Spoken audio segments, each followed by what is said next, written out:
Uma boa noite para você que nos acompanha pelo Sistema Canção Nova de Comunicação, rádio, TV, internet, aí em todo o Brasil. Estamos começando aqui pela nossa TV Canção Nova, esse encontro semanal. Você percebeu aí, né? Até o padre hoje está um pouco mais descontraído no vestir, exatamente por quê? Porque vamos conversar sobre a juventude. Nós estamos falando aqui diretamente dos nossos estúdios em Belo Horizonte, essa capital mineira, povo acolhedor, povo querido, povo amado de Minas Gerais, e que justamente amanhã, dia 19, recebe a Cruz da Jornada Mundial da Juventude, um grande evento que você realmente não pode perder. Mas sobre isso vamos conversar muito no programa de hoje, porque essa é a temática da noite, Jornada Mundial da Juventude no Brasil. A Cruz da Jornada Mundial percorrendo as dioceses brasileiras. Para que você entenda melhor a temática, então acompanhe, por favor, a nossa matéria inicial.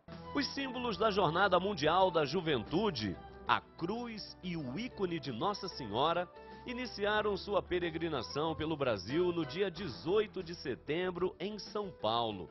Até julho de 2013, passarão por todo o país, de norte a sul, levados pela juventude. Mas o que são esses dois símbolos? Qual a sua importância? E como acolhê-los em cada diocese?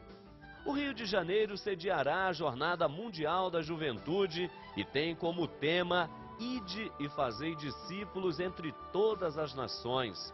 Evento que deve reunir jovens do mundo inteiro com o Papa Bento XVI. A peregrinação da Cruz da Jornada Mundial nas dioceses brasileiras e a juventude no Em Pauta desta noite.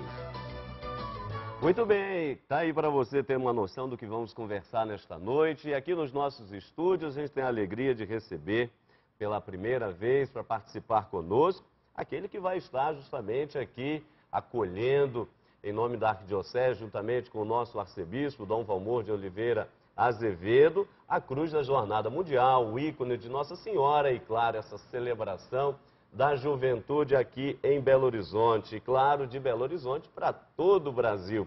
Temos a alegria de receber aqui o padre Áureo Nogueira de Freitas, ele é o coordenador do setor da juventude da Arquidiocese de Belo Horizonte, vigário episcopal para a ação pastoral, secretariado da juventude, pastoral universitária e serviço de animação vocacional. Boa noite, padre Áureo, muito bem, seja bem-vindo ao Em Pauta. Obrigado, padre Hamilton, boa noite, também boa noite a vocês que nos acompanham neste momento. Quero dizer da alegria de estarmos aqui hoje partilhando este assunto tão importante que é a juventude na igreja. Tá certo. E ele, claro que você já conhece dos nossos programas, não é? O tempo passa, mas o espírito sempre renovado, sempre jovem. Nosso querido Frei Antônio Moser. E aí, Frei Moser, boa noite. Muito boa noite, padre Hamilton. Boa noite, padre Áureo. Que nome sugestivo, né? Vai brilhar, vai ser áureo mesmo, né? E boa noite aos telespectadores. Agora gostei muito da sua camisa, sabe? Ah, padre Hamilton, tá realmente assim, o que não quer dizer que eu não esteja assim remoçado, né, com esse blazer bem claro e tudo. E, sobretudo, depois nós vamos discutir o que é a juventude, o que caracteriza a juventude. Né? Eu não quero adiantar muito mais, de qualquer forma, é a criatividade, a coragem de enfrentar os desafios. Tá certo, Frei Moser, é isso mesmo. Aqui a gente tem a oportunidade também de levar até você uma reflexão justamente desses encontros, não é, anuais, ou melhor, de 2 anos, ou às vezes de 3 em 3 anos, que são as Jornadas Mundiais da Juventude, e aproveitar aqui a ocasião também para fazer uma memória de tantas outras jornadas assim muito marcantes. E o que eu quero perguntar justamente aqui, no início da nossa conversa para o padre Áureo, é justamente essa questão, porque 2013 vamos ter aí o Brasil sediando pela primeira vez uma jornada mundial. Nós só tivemos aqui pela América Latina somente Buenos Aires, não é? Buenos Aires aí em 1987. E o Brasil agora em 2013, o Brasil que sempre foi tido como um país jovem, não é? E a juventude como o futuro da nação e do mundo, da igreja, obviamente. Mas vale a pena aqui a gente fazer memória, Padre Áureo, por favor, aos amigos que nos acompanham, um pouco assim, desse retrospecto das jornadas mundiais, como é que elas nasceram, em que contexto nasceram, com o nosso saudoso, claro, Papa João Paulo II, é isso? Muito bem lembrado, nosso saudoso, hoje beato João Paulo II, teve essa grande intuição por ocasião do ano de 1984, que era o Ano Santo. E foi desejo do Santo Padre que tivesse, ao lado do altar-mor da Basílica de São Pedro, uma cruz grande, onde as pessoas pudessem lembrar justamente de Cristo Redentor. E ao terminar o Ano Santo, antes de fechar a porta do Ano Santo, João Paulo II, então, pediu que os jovens acolhessem aquela cruz e a partir dali, então, começa esse caminho bonito de que essa cruz fosse levada pelos jovens como um anúncio de Cristo Redentor ao mundo inteiro.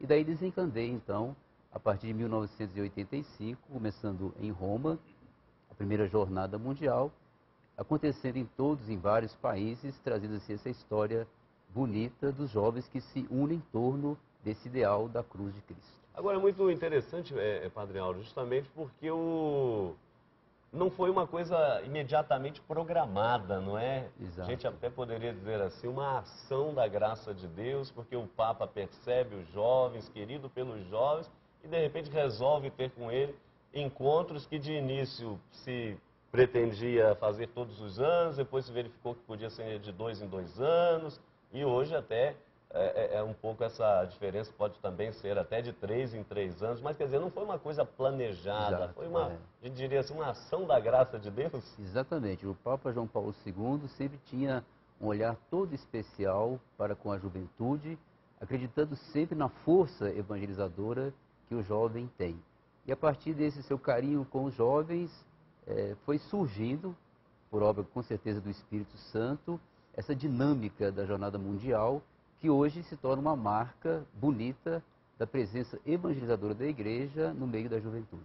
Ô Frei Moza, é interessante, aí nós tivemos jornadas assim, de fato, extraordinárias, são acontecimentos mundiais, milhares, milhões de jovens, não é? Como, por exemplo, nós tivemos, quem não vai se recordar, você especialmente está nos acompanhando, da Jornada Mundial ocorrida em Manila, em 1995, quer dizer, nem tanto tempo depois da primeira jornada, mas já em 1995, ao entorno do Papa, para refletir a juventude, os desafios e assim por diante, 4 milhões de jovens presentes ali em Manila, até hoje, a maior de todas as jornadas mundiais. A gente espera, já já o Padre Áureo vai falar para a gente, não é? Será que o Brasil vai bater esse recorde? Não sabemos ainda. A expectativa é que sim, não é? Mas, de qualquer forma, a jornada de maior aglomeração da juventude de Manila, 1995. Mas também tivemos outras muito marcantes, não é isso, Frei Moza? Sem dúvida nenhuma, foi uma surpresa para o mundo, porque normalmente o que se pensa ou se fala é que os jovens de hoje não querem mais nada com religião, com igreja, pelo contrário. Inclusive, há poucas semanas atrás, tive uma reunião na minha paróquia de Santa Clara, em Petrópolis, para tratar de uma ação que deslanchasse o movimento em direção à vinda dessa jornada mundial para o Rio de Janeiro. E aí fiquei um tanto surpreso, no sentido que as pessoas diziam, não vai dar certo não, porque o pessoal não quer nada. Traduzindo, é uma imagem que se tem muito negativa em termos religiosos. E, no entanto, esses fatos, eles vêm dizer justamente o contrário. É que nós, talvez, não sabemos chegar ao jovem.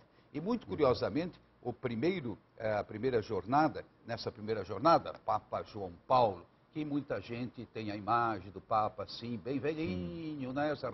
Ele estava no auge da sua força, tinha uns 65 anos, que hoje não é mais nada, 65 anos, né?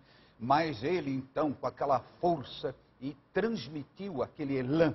Agora, outras cidades que marcaram, por exemplo, claro, Polônia, não tem dúvida nenhuma. E, curiosamente, aquela Polônia que resistiu ao marxismo de uma maneira espantosa. Eu estive lá, na Polônia, durante ainda o período do regime marxista, em Cracóvia. Não, o que você via era só igreja, igreja cheia. E eles faziam a transmissão da missa pela televisão estatal. Isso que era curioso. Quer dizer, eles significam o povo polonês. Ou seja, os jovens, então, de lá mostraram também essa grande fé.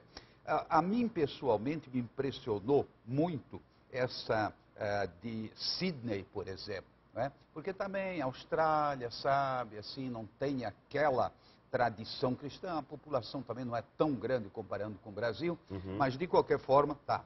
Madrid, de alguma forma, porque hoje a Espanha não só está vivendo uma crise assim econômica, mas também uma crise de identidade.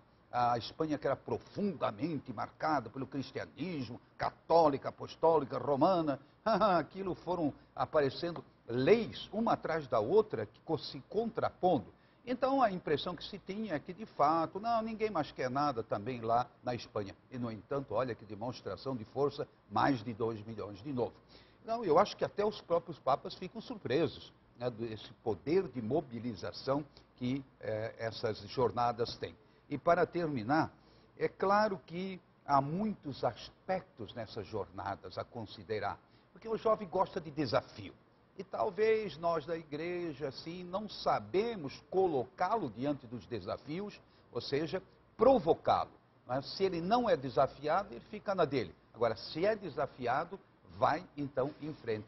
E isso aqui se constitui um desafio. Tem que se deslocar, tem que se alimentar precariamente, tem que se abrigar precariamente, acampar. Quer dizer, isso dá eu diria assim, um elan muito grande e desperta a força que está adormecida dentro de tantos milhões de jovens. Aliás, padre, uma coisa muito bonita, você que nos acompanha pode se lembrar disso com certeza. Em determinado momento, me parece que talvez no ano 2000, no grande jubileu, os jovens diziam ao Santo Padre uma coisa muito bonita, né? O Papa João Paulo II, agora o nosso beato. Eles diziam: Santo Padre, nós seguimos o Senhor, porque o Senhor segue a Jesus Cristo. Então quer dizer, na pessoa do Papa, sucessor de São Pedro, os jovens viam esta igreja que acolhe, esta igreja que abraça, a igreja que é mãe, mas que os impulsiona a seguir Jesus Cristo. E Jesus Cristo, como nós dizemos na pastoral, não é? Anunciamos o Cristo morto e ressuscitado. Anunciamos o crucificado, mas que também é o ressuscitado. E aí um dos símbolos da jornada, justamente como o senhor já dizia na sua primeira fala, é a cruz.